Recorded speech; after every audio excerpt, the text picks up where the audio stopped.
Hello guys, welcome to the Medicos IQ। आज हम आपके लिए न्यू ड्रग लेके आए हैं और वो है एलियम सिपा। आप जानते होंगे और इसमें आपको सारे एक्सपीरियंस्ड इफ़ेक्ट देखने को मिलेंगे जो अभी तक आपने घर में एक्सपीरियंस किया होगा। देखेंगे कैसे। तो सबसे पहले जिन्होंने अभी तक चैनल को सब्सक्राइब नहीं किया है प्लीज़ सब्सक्राइब कर लें एंड नोटिफिकेशन बटन को भी ज़रूर प्रेस कर लें सो दैट कि आपसे एक भी वीडियो स्किप ना हो। इस ड्रग को स्टार्ट करने से पहले हम आपके साथ एक केस डिस्कस करना चाहते हैं और ज़रा गौर से इस केस को देखिएगा, आपको बहुत कुछ समझ में आने लगेगी और ये रेमेडी भी आपको अच्छे ढंग से याद हो जाएगी। एक बंदा है जिसको कि दिसंबर के फर्स्ट वीक में ठंडी लग जाती है और आप जानते हैं कि ठंडी जनरली या तो स्टार्टिंग में ही लगता है या फिर इंडस्ट्री पे जाके जब ठंडी ख़त्म होने वाली होती है तब लगती है। तो दिसंबर के फर्स्ट वीक में उस बंदे को ठंड लगती है। ठंड लगने के बाद जो उसमें सिम्टम्स आते हैं वो उसका फ्रंटल हेडेक था, ठीक है, तो फ्रंटल पार्ट में पेन हो रहा था, डल हेडेक था।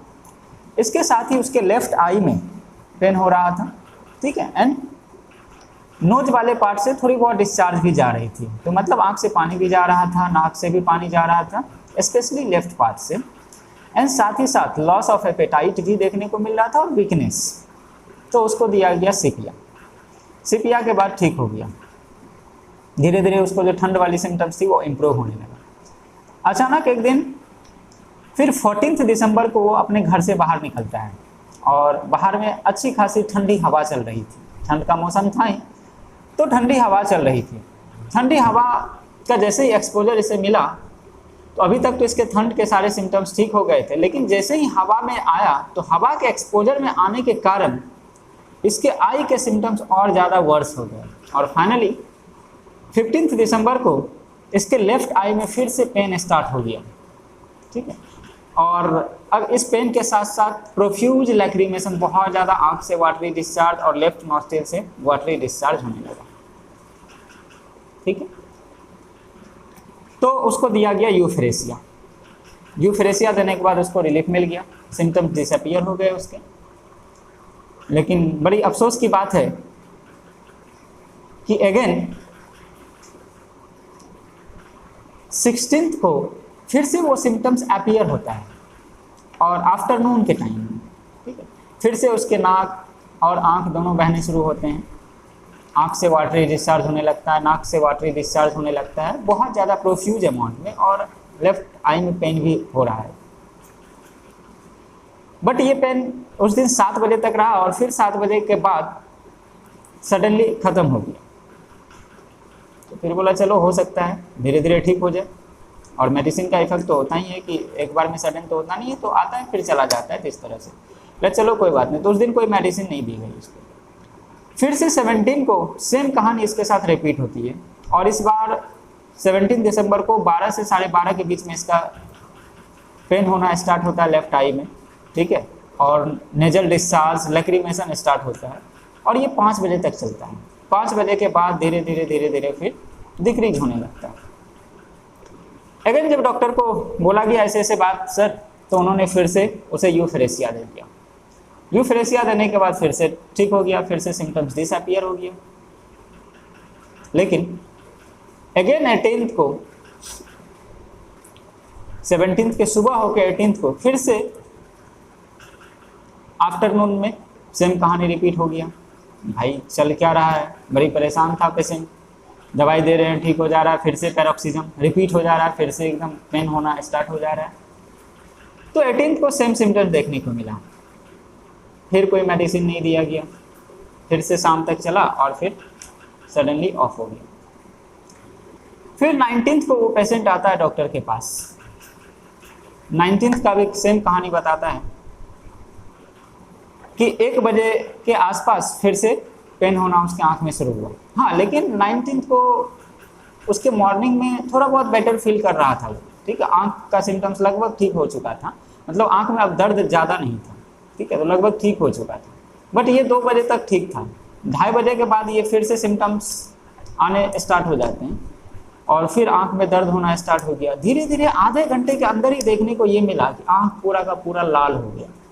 ठीक है, अब बहुत ही ज़्यादा आंख से फिर डिस्चार्ज होने लगे 2:30 बजे के बाद, प्रोफ्यूज वाटर डिस्चार्ज होने लगा, उसके लेफ्ट नॉस्ट्रिल वाले पार्ट से प्रोफ्यूज डिस्चार्ज होने लगा, और फिर 5 बजे के बाद धीरे धीरे डिक्रीज करने लगा। तो फाइनली इस सिम्टम्स को ध्यान में रखते हुए उन्होंने दिया एलियम सिपा 200। 6:30 बजे शाम में एक डोज दिया, और डोज देने के बाद नो डाउट रिलीफ तो मिला, अच्छी खासी रिलीफ मिली।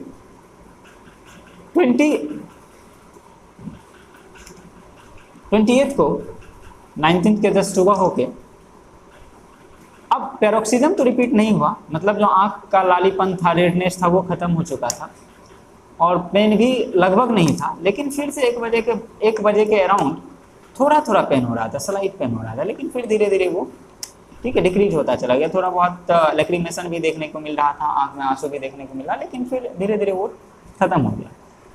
फिर 22 को और भी बेटर हो गया, ठीक है, लेकिन अब जो था पहले से बेटर था, ठीक है, अब और पेन और डिक्रीज हो गया था, तो धीरे धीरे ये खत्म होता चला गया, और फाइनली 24 तक जाते जाते 3 से 4 दिन में उसके आँख के सारे सिम्टम्स खत्म हो गए और वो अच्छे ढंग से ठीक हो गए। तो इस केस से आपको ये पता चला होगा कि एलियम सिपा का ये केस कैसा था। इसमें आपको देखने को क्या मिला, तो हेडेक देखने को मिला। कैसा हेडेक था? फ्रंटल हेडेक था, उसके फ्रंट पार्ट में। देन और क्या देखने को मिला? तो लेफ्ट नेजल डिस्चार्ज हो रहा था, रनिंग नोज था, और लेफ्ट आई से आंसू भी निकल रहे थे, लैक्रिमेशन बहुत ज़्यादा देखने को मिल रहा था, तो वाटरी डिस्चार्ज उसके आंखों से हो रही थी। तो मेजरली यही सिम्टम्स हमें पूरा का पूरा इस केस में देखने को मिला, जो कि बार बार रिपीट होता चला जा रहा था। ठीक है, यूफेरेसिया देने के बाद ठीक नहीं हुआ तो फिर उसे एलियम सिपा दिया गया और फाइनली पेशेंट ठीक हो जाता। और ये सारे सिम्टम्स क्यों अपीयर हुए थे? तो due to the exposure of cold air, क्योंकि वो घर से बाहर निकला और उसे ठंडी हवा की एक झोंक लगी और उसी झोंका से उसका ये सारी प्रॉब्लम की शुरुआत हो गई। ठीक है, तो मतलब आप ये कह सकते हो कि एलियम सिपा का जो पेशेंट होगा उसमें प्रॉब्लम किससे होती है? Exposure to the cold air. मतलब कॉमन कोल्ड का आपको इसमें सिम्टम्स देखने को मिलेगा, और सबसे ज़्यादा जो देखने को मिलेगा running nose and watery discharge from the left eye. और लेफ्ट पार्ट से ये पता चल गया कि ये ड्रग कैसा है, तो लेफ्ट साइडेड रेमेडी है, क्योंकि अभी तक हम जो केस डिस्कस किए तो उस केस में आपको सारा दिख रहा था कि उसके लेफ्ट पार्ट और लेफ्ट नॉस्ट्रिल से ही डिस्चार्ज हो रहा था, तो ये कैसा था? Left sided remedy. ठीक है, तो 3-4 सिम्टम्स तो इस केस से हमें पता चल गया।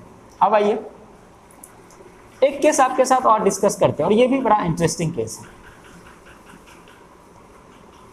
एक बंदे में ट्रॉमेटिक इंजरी होता है उसके पैर में, और थोड़ा बहुत फ्रैक्चर भी शायद होता है, उसको फाइनली मेडिसिन दी जाती है तो फ्रैक्चर उसका हील हो जाता है।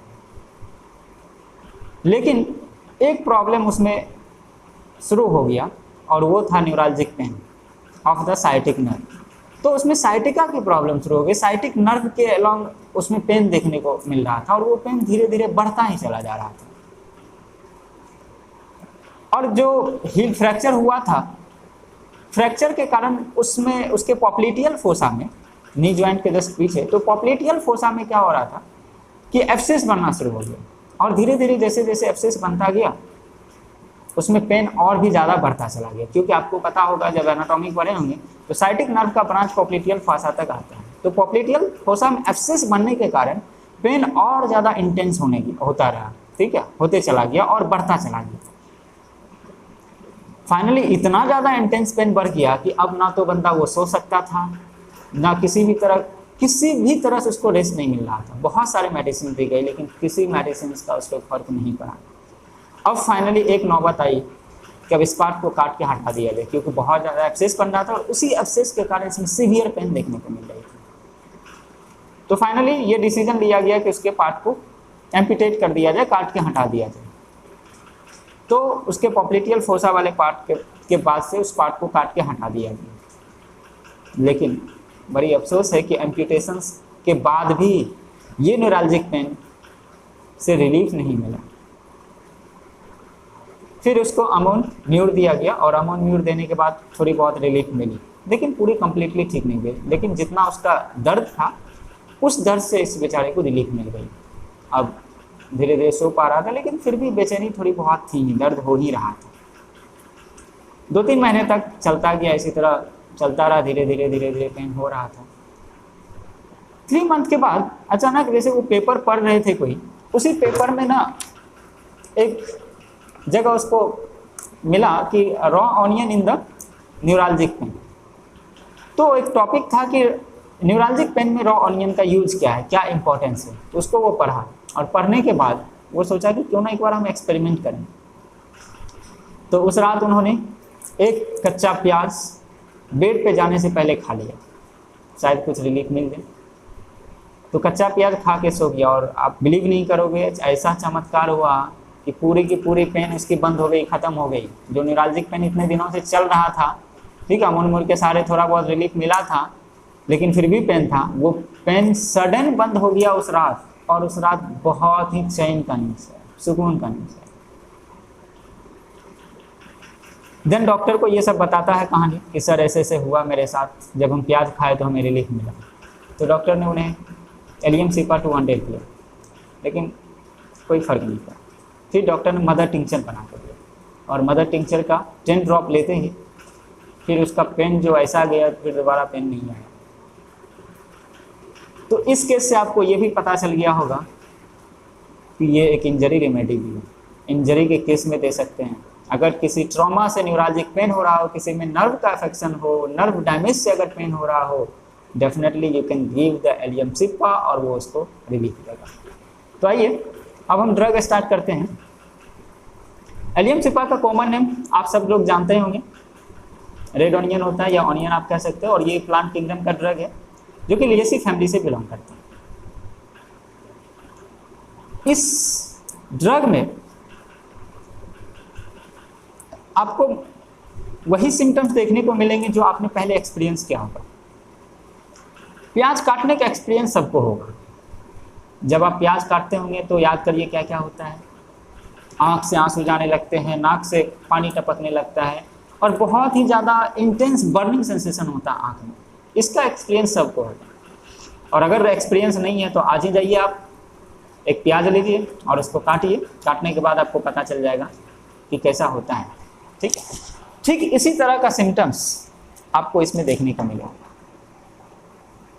ठीक है, तो सारे जो कोल्ड और ये सारे जो सिम्टम्स होते हैं, ये इसके कोल्ड एक्सपोजर के कारण इसमें अपीयर होता है। एलियम सिपा एक बहुत ही अच्छा एक्यूट रेमेडी है, और वैसे प्रॉब्लम के लिए जो कि खास करके कोल्ड एक्सपोजर के कारण उसमें डेवलप हुआ, बहुत ही अच्छी एक्यूट रेमेडी, इंस्टेंट रिलीफ दे देगा आपको। ठीक है, और ट्रॉमा इंजरी में भी ये काम करता है। तो दोनों केस से हमें एक पता चला, एक जो हमारा सिम्टम्स था वो किसका था, कोल्ड का था, और दूसरा जो केस हमने बताया वो किसका था, ट्रॉमा का केस था या इंजरी का केस था। तो एलियम सिपा को ठीक हम इसी 2 पार्ट में स्टडी करेंगे। एक पार्ट होता है एक्यूट कोल्ड ऑफ एलियम सिपा, और दूसरा होता है पार्ट इंजरी। ठीक है, तो पूरे एलियम सिपा को हम 2 पार्ट में स्टडी करेंगे। एक्यूट कोल्ड में 2 चीज़ हमें देखने को मिलती है, एक कैटरल इन्फ्लामेशन और दूसरा एब्डोमिनल कॉलिक। कैटरल इन्फ्लामेशन का मतलब होता है कि inflammation of the mucous membrane, तो हमारे बॉडी के जितने भी म्यूकस मेम्ब्रेन अगर उसमें किसी भी तरह का इन्फ्लामेशन होता है, that is called as catarrhal inflammation. तो एक्यूट कोल्ड के कारण जो कैटरल इन्फ्लामेशन होगा वो हम देखेंगे इसमें, एंड दूसरा एब्डोमिनल कॉलिक भी देखने को मिलता है कोल्ड एक्सपोजर के कारण। एंड सेकेंड पार्ट हम क्या पढ़ेंगे इसका, इंजरी। ठीक है, इंजरी में जो हम लोग पढ़ते हैं न्यूरालजिक पेन पढ़ेंगे, या क्रॉनिक ट्रॉमेटिक न्यूराइटिस पढ़ेंगे, या फ्लेवाइटिस, इन्फ्लामेशन ऑफ वेन कह सकते हो आप, पेनेरेसिया, ये भी एक तरह का नर्व रिलेटेड ही इसका सिम्टम्स होता है, डिसऑर्डर होता है। देन सुबाइट। तो इन सारे केस में हम एलियम सिपा का यूज करते हैं। समझ गए? तो एलियम सिपा मेजरली 2 पार्ट, एक एक्यूट कोल्ड और दूसरा इंजरी। एक्यूट कोल्ड में हम 2 पढ़ेंगे, कैटरल इन्फ्लामेशन मतलब inflammation of the mucous membrane, और दूसरा abdominal colic, and second part में इंजरी वाले पार्ट को पढ़ेंगे। तो आइए स्टार्ट करते हैं एलियम सिपा का सबसे पहले अगर हम एक्यूट कोल्ड देखें, जो कि कोल्ड एक्सपोजर के कारण होता है, कोल्ड से सारे सिम्टम्स इसके अपीयर होते हैं, वो सबसे पहला है कैटरल इन्फ्लामेशन। तो कैटरल इन्फ्लामेशन का मतलब हमने बता चुका कि ये म्यूकस मेम्ब्रेन का इन्फ्लामेशन होता है, चाहे वो म्यूकस मेम्ब्रेन नोज का हो कि आइज का हो या फिर रिस्पायरेटरी ट्रैक्ट का किसी भी पार्ट का हो, सारे इन्फ्लामेशन देखने को मिलेगा। और इस म्यूकस मेम्ब्रेन के इन्फ्लामेशन के कारण, एफेक्शन के कारण सेक्रेशन बहुत ही ज़्यादा देखने को मिलता है, प्रोफ्यूज म्यूकस का सेक्रेशन देखने को मिलेगा, जिसके कारण आपको नेजल डिस्चार्ज, रनिंग नोज देखने को मिलेगा, आँख से लैक्रिमेशन देखने को मिलेगा। इवन अगर इसी कोल्ड के कारण इसके थ्रॉट वाले पार्ट में, लैरिंग्स में अगर इन्फ्लामेशन हो जाता है, लैरिंग्स के अगर म्यूकस मेम्ब्रेन में इन्फ्लामेशन हो जाता है,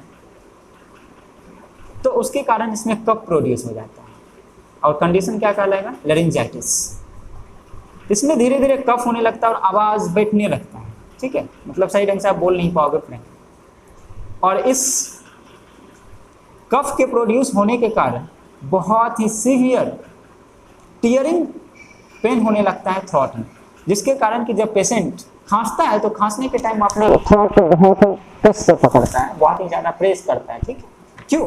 क्योंकि बहुत ही ज़्यादा सीवियर टियरिंग पेन होता है, अब लगता है कि गला उसका फट जाएगा, ऐसा सेंसेशन होता है, ठीक है। ये इसका होता है कैटरल इन्फ्लामेशन। तो कैटरल इन्फ्लामेशन के लिए बहुत ही अच्छी रेमेडी है और वो क्या है, एलियम सिपा, ठीक है। अगर नोज में इन्फ्लामेशन होता है, नोज के म्यूकस मेम्ब्रेन का इन्फ्लामेशन होता है, तो इसको हम बोलेंगे कोराइजा, जो कि बहुत ही खास इसमें देखने को मिलेगा। फिर अगर आँख में होता है तो कंजक्टिवाइटिस, लैरिंग्स में होता है लैरिंजाइटिस। तो majorly 3 part, conjunctivitis, coryza and laryngitis. इसके अलावा हो सकता है उसके ब्रोंकस वाले पार्ट में भी इन्फ्लामेशन हो। तो मेनली हम जो इसका कैटरल इन्फ्लामेशन देखेंगे वो इसी 3 पार्ट में देखेंगे। आइए देखते हैं कि इसका एक्शन आँख पे क्या होता है।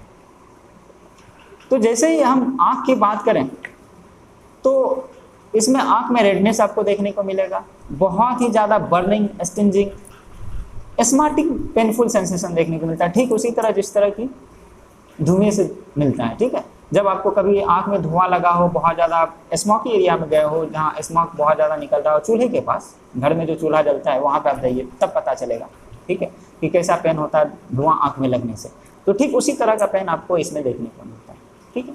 और जिसके कारण कि पेशेंट अपने आँख को रब करने लगता है, बहुत ही ज़्यादा रब करने लगता है, और रब करते करते पूरा का पूरा आँख खुल जाता है और वाटर से भर जाता है, ठीक है। Eyes becomes watery and suffers, तो फुल्ली आँख उसका क्या हो जाता है, भर जाता है। और ये ऐसा क्यों होता है? तो due to the injection of the capillaries या फिर superficial vein of the conjunctiva, ठीक है। और जिसके कारण कि एक्सेसिव लैक्रिमेशन देखने को मिलता है, ब्लेंड लैक्रिमेशन, ठीक है, मतलब सिंपली वाटरी डिस्चार्ज होगा, किसी भी तरह का इसमें एसिडिक एल्कलाइन नहीं मिलता, ब्लेंड डिस्चार्ज। तो ये था इसका आइज का सिम्टम्स, कंजक्टिवा का सिम्टम्स, कि आई पे एलियम सिपा का क्या एक्शन होता है। दूसरा एक्शन आते हैं हम लोग नोज पे, अपने नोज पे भी जाना है कि कैसा होता है, और इसको हम बोलते हैं कोराइजा। इसमें नोज से नेजल डिस्चार्ज, वाटरी डिस्चार्ज होता है और प्रोफ्यूज अमाउंट में होता है, बट ये डिस्चार्ज एसिडिक इन नेचर होता है, ठीक है, जिसके कारण कि जिस उस पार्ट को एक्सक्रिएट कर देता है, पूरा लिप और ये फिर नेजल पार्ट आपको एकदम जला जला सा बर्निंग सा दिखेगा, ठीक है। तो एक्सक्रिएट कर देता है उस पार्ट को, क्योंकि ये डिस्चार्ज बहुत ही ज़्यादा एसिडिक नेचर का होता है, राइट। और जो डिस्चार्ज है वो नाक के टिप से ड्रॉप होते रहता है, ठीक है। तो आपने एक्सपीरियंस किया होगा, बहुत ज़्यादा अगर सीवियर वाली सर्दी होती होगी तो फर्स्ट 1-2 दिन आपको ऐसा देखने को मिलता होगा कि नाक के टिप से एकदम पानी गिरे जा रहा। तो ये होता है उसका कोराइजा का सिम्टम। और सबसे ज़्यादा कॉमनली कोराइजा स्प्रिंग टाइम में देखने को मिलता है, ठंड के टाइम में देखने को मिलता है, तो स्प्रिंग कोराइजा देखने को मिलता है, ठीक है, जिसके कारण कि एक्रिक डिस्चार्ज होने के कारण इसका लिप और नोज में आपको एक्सक्रिएशन देखने को मिलेगा, कोरोजन देखने को मिलता है, ठीक है। तो लेकिन इसके साथ साथ ऐसा नहीं कि सिर्फ नाक ही उसका चलता है, रनिंग नोज के साथ साथ लैक्रीमेशन भी देखने को मिलता है, प्रोफ्यूज ब्लेंड लैक्रीमेशन। तो बस ये इसका सबसे ज़्यादा कैरेक्टरिस्टिक सिम्टम्स है कि आँख से जो डिस्चार्ज हो रहा है वो प्रोफ्यूज वाटरी डिस्चार्ज है, ब्लेंड डिस्चार्ज है, मतलब किसी भी तरह का एसिडिक और एल्कलाइनेशन इसमें नहीं है। लेकिन जो नेजल डिस्चार्ज है वो क्या है, एक्रीड है। और इसका जस्ट अपोजिट सिम्टम्स आपको देखने को मिलेगा यूफेरेसिया में। यूफेरेसिया में क्या होता है, जो नेजल डिस्चार्ज होता है वो ब्लेंड होता है, ठीक है, लेकिन जो आई का डिस्चार्ज होता है वो एक्रीड होता है, ठीक है। तो जस्ट अपोजिट मिलता है यूफेरेसिया, और दोनों लगभग सेम ही होते हैं। तीसरा क्या बताया, थ्रोट। तो थ्रोट में लैरिंग्स के म्यूकस मेम्ब्रेन पे इसका जो अफेक्शन होता है जिसके कारण लैरिंजाइटिस डेवलप हो जाता है, मतलब inflammation of the mucous membrane of the larynx, ठीक है। अब धीरे धीरे कफ प्रोड्यूस होने लगता है, और ये कफ ऐसा प्रोड्यूस होता है कि बहुत ही ज़्यादा सीवियर टीयरिंग पेन होने लगता है, जिसके कारण जब भी अगर कफ करेगा, खांसी करेगा पेशेंट, तो अपने गले को बहुत जोर से दबाता है, ठीक है, उसको लगता है कि फटा जा रहा है। इसके अलावा इसमें कैटरल हेडेक भी देखने को मिलते हैं कॉमन कोल्ड से। याद करिए आप से केस को, उसमें पहला फ्रंटल हेडेक ही होना शुरू हुआ था, इसमें भी कैटरल डल हेडेक देखने को मिलेगा, मतलब डल पेन होता है, सर भारी भारी सा लगेगा, हैवीनेस का सेंसेशन होता है, बट फ्रंटल हेडेक होता है, ठीक। जो इसमें सबसे पिकुलियर चीज़ें हैं, अगर किसी गर्ल्स में ये हेडेक देखने को मिल रहा है तो मेंसेस के दौरान उसका हेडेक बंद हो जाता है, और जैसे मेंस्ट्रुअल ब्लीडिंग खत्म होता है तो फिर से उसका हेडेक स्टार्ट हो जाता है। ये वन लाइनर सेंटेंस भी है, आपके एग्जाम में भी आता है, ठीक है, कि headache ceases during menses but appears when flow disappears, ठीक है। तो फिर से रिटर्न हो जाता है हेडेक जब उसका ब्लीडिंग बंद हो जाता है, ठीक है। तो ये सारे इसके एक्यूट कोल्ड के सिम्टम्स थे, that is the catarrhal inflammation. तो कैटरल इन्फ्लामेशन नोज का, सॉरी आइज का, नोज का, थ्रोट का, एंड कैटरल हेडेक। तो ये चार चीज़ें हमें देखने को मिली catarrhal inflammation due to the exposure of the cold. ये जितने भी कैटरल इन्फ्लामेशन का सिम्टम्स है ये सब के सब आपको इवनिंग में वर्स होता चला जाता है, इवनिंग के टाइम में बहुत ज़्यादा वर्स हो जाता है। इवन अगर वार्म रूम है, अगर आप उसमें जाओगे तो उसमें भी बहुत ज़्यादा वर्स हो जाता है, ठीक है। कोल्ड रूम में या ओपन एयर में आने के बाद इसको रिलीफ मिलता है, ये इसकी खासियत है। और यूफ्रेसिया में जस्ट इसका अपोजिट होता है, ओपन एयर में जाने के बाद इसका एग्रेवेशन होता है। तो ये तो था इसका कैटरल इन्फ्लामेशन। दूसरा जो एक्यूट कोल्ड के कारण इसमें सिम्टम देखने को मिलता है वो होता है एब्डोमिनल कॉलिक। तो इसके पेशेंट में एब्डोमिनल कॉलिक भी देखने को मिलता है, और वो भी due to the exposure of the cold, ठीक है। या ये एब्डोमिनल कॉलिक ओवरहीटिंग के कारण भी हो सकता है, बहुत ज़्यादा अगर कहीं बाहर गया हो और बहुत ज़्यादा हीट का एक्सपोजर हुआ हो, ठीक है, तो उससे भी इसमें एब्डोमिनल कॉलिक देखने को मिलता है। ककम्बर खाने से होता है, सलाद खाने से इसका एब्डोमिनल कॉलिक स्टार्ट हो जाता है, और कभी कभी ह्यूमराइडल पेन के कारण भी इसके एब्डोमिनल कॉलिक स्टार्ट हो जाता है, ठीक है। और ये इसी कारण अगर ऐसा एब्डोमिनल कॉलिक बच्चे में भी होता है तो then definitely you can give the allium cepa. तो ये था इसका एक्यूट कोल्ड का सिम्टम्स कि एलियम सिपा का एक्यूट कोल्ड कैसा होता है। तो दो पार्ट, एक catarrhal inflammation of the mucous membrane, और दूसरा जो देखे हम वो क्या देखे, एब्डोमिनल कॉलिक। तो ये तो हमारा फर्स्ट पार्ट एलियम सिपा का खत्म होता है। दूसरे पार्ट पे आते हैं, और दूसरा पार्ट हमने क्या बताया था, वो था इंजरी। बहुत ही खास इंजरी होता है इसका।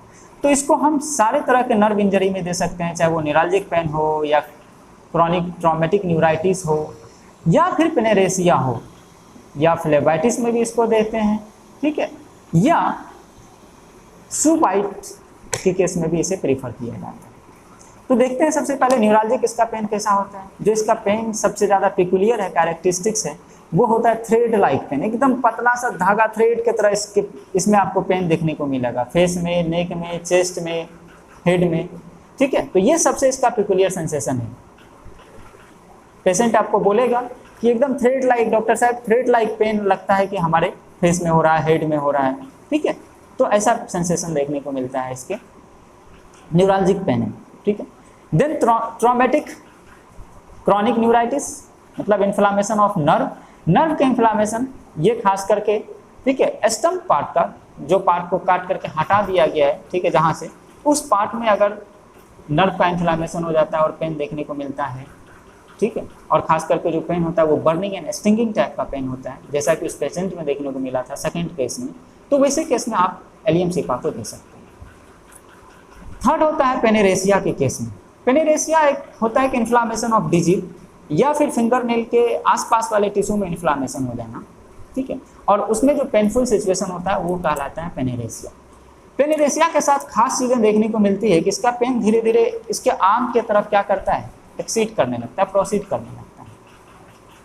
और ये जो प्रोसीड करने लगता है तो साथ ही साथ आपको रेड स्ट्रिक भी देखने को मिलेगा, ठीक है, पूरा एकदम आर्म तक रेड स्ट्रिक देखने को मिलेगा, ठीक है। ये इसका पेकुलियर कैरेक्टर होता है पेनेरेसिया का, ठीक है। तो इस सिचुएशन में आप दे सकते हैं एलियम सिपा को। और पेनेरेसिया आपको चाइल्ड वेट के केस में भी देखने को मिलता है, मतलब पार्चुलेशन के दौरान चाइल्ड अगर बेबी का बर्थ हो रहा है उस टाइम पर अगर ऐसा सिम्टम देखने को मिलता है तो डेफिनेटली आप एलियम सिपा दे सकते हैं। इसके बाद नेक्स्ट अगर हम बात करें तो वो होता है फ्लेबाइटिस। फ्लेबाइटिस का मतलब होता है इन्फ्लामेशन ऑफ द वेन, ठीक है। और ये खास करके जब डिलीवरी का केस होता है, फोर्सेप्स डिलीवरी हो, वहाँ पे अगर किसी भी तरह का मान लीजिए इंजरी हो जाता है वेन में, ठीक है, ब्लड वेसल्स में, उसके कारण अगर पेन हो, ठीक है, तो वहाँ पे आप एलियम सिपा को दे सकते हो। फ्लेबाइटिस के बाद शू बाइट, इसका एक्सपीरियंस ऑलमोस्ट सबको होगा। जब आप नए नए शू खरीदते हैं, ठीक है, बिना सॉक्स का जब आप पहनोगे तो देखोगे कि हील वाले पार्ट में ब्लिस्टर हो जाता है और पेनफुल सिचुएशन हो जाता है, बहुत ही ज़्यादा बर्निंग सेंसेशन होता है, एकदम भर जाता है वो ब्लिस्टर वाटर से, ठीक है। तो अगर शू वाइट है due to the friction against the shoes, तो आप वहाँ पे एलियम सिपा दो, बहुत ही अच्छा काम करता है एलियम सिपा। तो ये इसका इंजरी का पार्ट था, समझ गए। तो दो पार्ट हमने पढ़ा इसमें, एक एक्यूट कोल्ड पढ़ा एलियम सिपा का और दूसरा इंजरी पार्ट पढ़ा। और एलियम एक्यूट कोल्ड में भी अगेन दो पार्ट पढ़े, एक कैटरल इन्फ्लामेशन था और दूसरा एब्डोमिनल कॉलिक था। आइए अब इसके बाद कुछ और भी इसके इंपॉर्टेंट सिम्टम्स हैं। आप याद करिए केस को, कि जो केस हमने बताया था वो क्या था, लेफ्ट पार्ट ही उसका अफेक्टेड हुआ था, मतलब ये लेफ्ट साइडेड रेमेडी होता है, ठीक है। And it is also indicated in nasal polyp. Nasal polyp मतलब नेजल साइनस, अगर कोई आउटग्रोथ हो गया हो, धीरे धीरे वो ब्रीदिंग में ऑब्स्ट्रक्शन क्रिएट करने लगता है, उस नेजल पॉलिप में भी आप एलियम सिपा दे सकते हैं, ठीक है। इसके अलावा एलियम सिपा की जगह सेंग्विनेरिया भी दिया जाता है, सोराइनम में भी ऐसा नेजल पॉलिप देखने को मिलता है। इस पेशेंट में तो डिजायर होता है वो रॉ ऑनियन खाने का डिजायर होता है, कच्चा प्याज खाएंगे खाना के साथ साथ, लेकिन कच्चा प्याज खाने से इसका सिम्टम्स एग्रेवेट कर जाता है, इंटॉलरेंस होता है रॉ ऑनियन, लेकिन फिर भी डिजायर सोच सकते हैं, ठीक।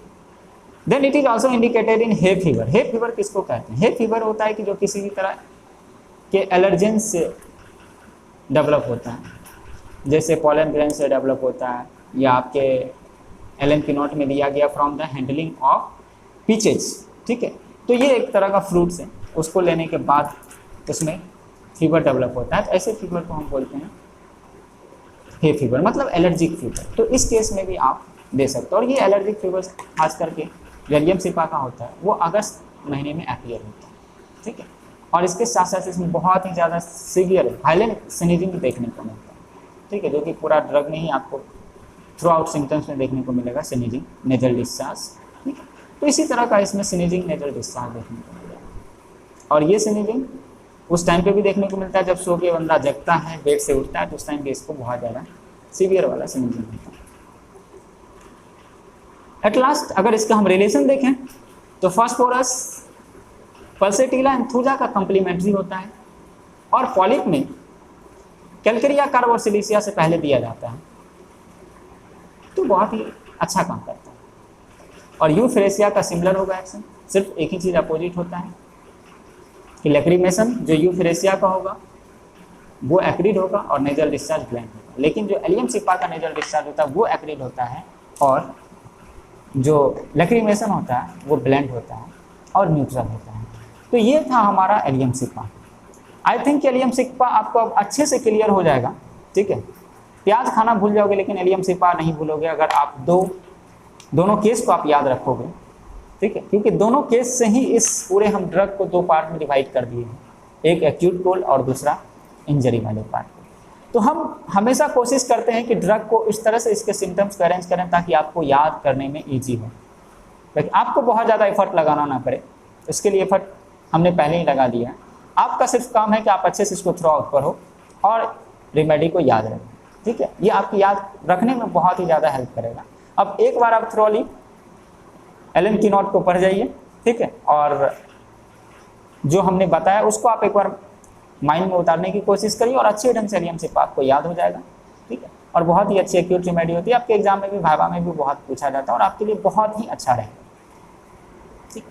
आप चाहो तो हम हर पार्ट में चूँकि आगे में देते हैं रिटेन पार्ट नोट्स टाइप का, तो आप स्क्रीनशॉट ले सकते हो ताकि वो आपको हेल्प करेगा, क्योंकि इसमें हम हर सिम्टम्स को अरेंज करके लिखे हुए होते हैं, तो अरेंज्ड वे में आपको सिम्टम्स मिल जाएगा और याद करने में आपको हेल्प मिलेगी। चलिए, तो इस ड्रग्स में इतना ही। वीडियो अगर आपको पसंद आए तो लाइक ज़रूर करें, कमेंट करके भी बताएं कि आपको वीडियो कैसा लगा, और ज़्यादा से ज़्यादा शेयर भी करें ताकि बाकी लोगों को भी हेल्प मिल सके। चलिए, तो मिलते हैं फिर दूसरे ड्रग में। Thank you.